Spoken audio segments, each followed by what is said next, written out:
Hi guys, we're going to be looking at equivalent expressions.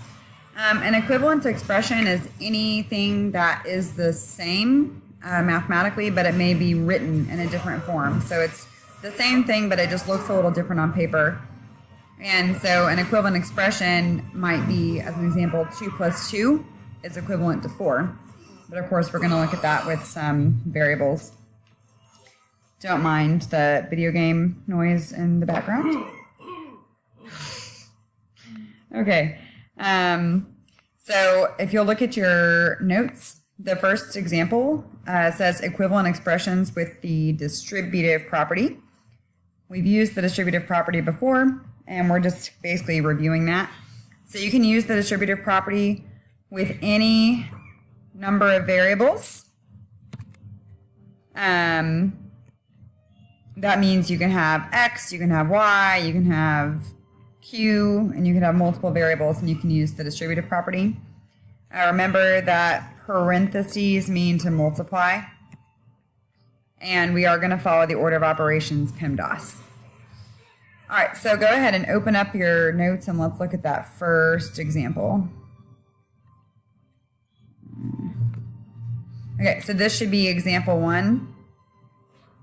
We're looking for which expression is equivalent, and that word equivalent, I'm going to box that. That word equivalent means same. And we're going to figure this out by using the distributive property. So remember, with the distributive property, we're going to be using the order of operations, so parentheses and exponents, multiplication, etc. goes first.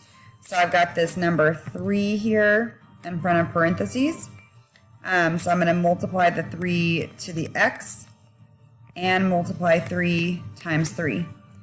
Underneath it, you actually show the product of that multiplication. So 3 times x is 3x. And then 3 times 3, not addition, but 3 times 3 is 9. And since they're both positive, it's going to be plus 9. And then on our next set of parentheses, we've got a negative 2 in front. So make sure you circle the negative sign as well. And then draw your arrows. So we'd have negative 2 times x, which would be negative 2x. And then negative 2 times 3 would be negative 6. And now we're going to combine our like terms. And I want y'all to write that down. I'm going to write it down as well. Now we're going to, after we've distributed, combine like terms. And so this is where, remember, we kind of, like, we put our boxes around our x terms. So there's 3 x's.